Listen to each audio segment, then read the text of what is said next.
Elizabeth is on the phone with us. She was there as the chaos unfolded. She was in the parade right in front, she says, as the shooter started to shoot. Elizabeth, thanks for joining us. I do appreciate you taking the time on what must be a really traumatic day for you. Yeah, it was really terrifying, really horrific. My husband and I were in the parade. We're part of the Moraine Township Food Pantry. We volunteer there, and we were handing out, our swag, our gifts to the crowd. As we were approaching, we were in between 1st and 2nd Street, which is right in front of the main town square called Port Clinton Square, when we heard pow, pow, pow, a pause, and then rapid succession, and that's when I yelled at my husband to run. We were running. We turned around and ran. Just so you have an idea of where it's located, Lake Michigan is 6 blocks east of that location, maybe 8 blocks. We started running back east where we came from the parade, where we were in the parade route. We had come from the east, crossed the tracks towards this 2nd Street, crossing through Port Clinton Square when the firing started. And that's when the crowd in front of us, the float in front of us, started running towards us, and we were all running at that point. And then I was yelling to the spectators to run. And at that time, I'm sure they could see the terror in my face, and they were plucking their kids out of their strollers and chairs and running for their lives, as we all were. It was really horrifying. Well, first of all, Elizabeth, I'm glad you and your husband are okay. Sorry, obviously, for what you had to witness today.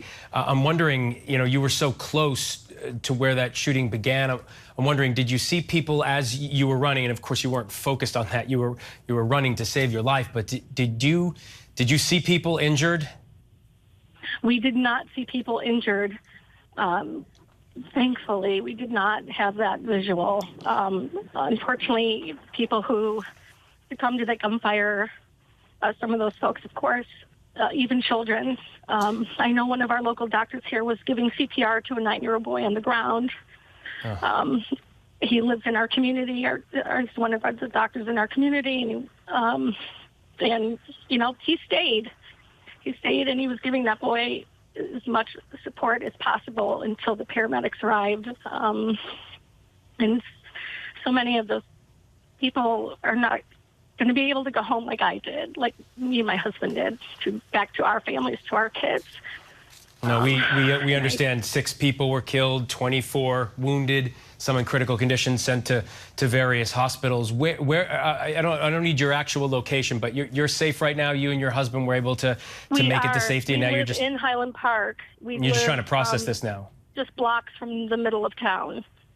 Yeah. You're talking about your community. You're talking about knowing a doctor who was there administering CPR. This is your community. The parades across the country, larger cities, small cities, are community-based. This was an attack, on your community where, people think it's never going to happen there. I'm sure it's going to take a while to get your head around this, but do you have any perspective on this at this point in the day, or are you just still trying to process it? We're trying to process. We do have, friends that were also at the parade as spectators. And, of course, the folks that we volunteer with at the food pantry, their eyewitness account. A friend of ours and his wife were running for their lives right on 2nd Street. They were running southbound. A bullet whizzed in between them and hit the glass of the restaurant in front of them, and the glass shattered all over them. They narrowly escaped the bullet. Unfortunately, as we all know, not too many, other people were that lucky. What's most important right now, Elizabeth, is that you, your husband, your family all got to safety. I can't tell you how grateful I am that happened for your family. Likewise. I mean, we are very, very fortunate. We are very fortunate that a bullet didn't find either of us or both of us. And we are just so heartbroken for our community and for the people who lost their lives and lost their loved ones. We're just sick over it. From what I know about your community, you're all going to get together and help each other through this. Highland Park, very tight-knit community. We're very Highland Park strong here. Yeah. Very much so. We're very much about our community, and we love our community and the surrounding communities, and we love to support one another. Elizabeth, And, thank you. Thank you for taking the time. Yeah. We really do appreciate it, and my best to you and your family and that entire community. Thank you. I appreciate it. Okay. Stay well. Be safe. You too. You too. Hi, everyone. George Stephanopoulos here. Thanks for checking out the ABC News YouTube channel. If you'd like to get more videos, show highlights, and watch live event coverage, click on the right over here to subscribe to our channel. And don't forget to download the ABC News app for breaking news alerts. Thanks for watching.